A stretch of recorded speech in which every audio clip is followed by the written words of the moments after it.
e whakapaeti ana mā te whakarite wāri Māori e nui ake ai tā te Māori puta ki te tuku pōti.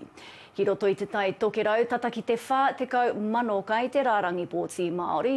E mano ko wana nā kai whakataitai ki te kaunihera arohe o Whangārei.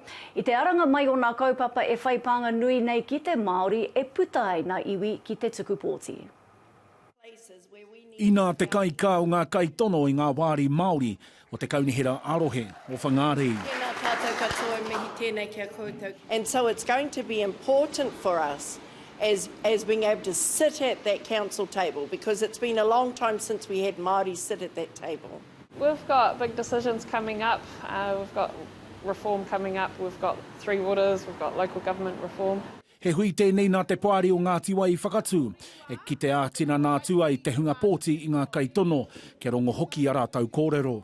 Ko te kaupapa matua i puta i te katoa, ahakoa ngā hononga ki wainga i te kaunihera me ngā iwi, me whakamana ake i te reo o ngā iwi kiroto i te kaunihera.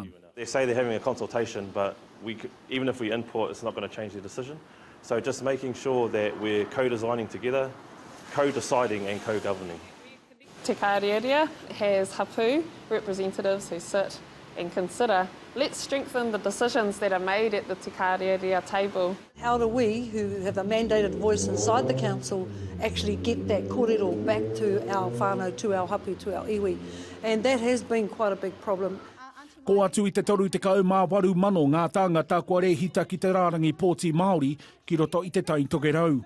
Ahakoa he wāhanga noi ho rātau o ngā kai pōti katoa kai te rohe o Whangārei, kai te rangi rua tonu mo te putanga o te Māori ki te tuku pōti.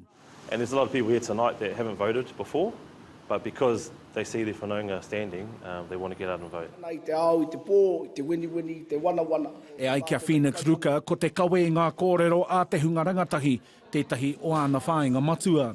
I think it's really important for me to be able to see how I can support these rangatahi who are slipping through the cracks in education, who are slipping through the cracks and are not being able to live up to their full potential because of the potential cracks in this place. Our younger ones, our taiohi, and the issues that they have.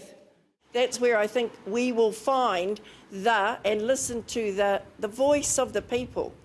So my catchphrase, if you like, and I've taken it from my wharenui, is te reo o te iwi, the voice of the people.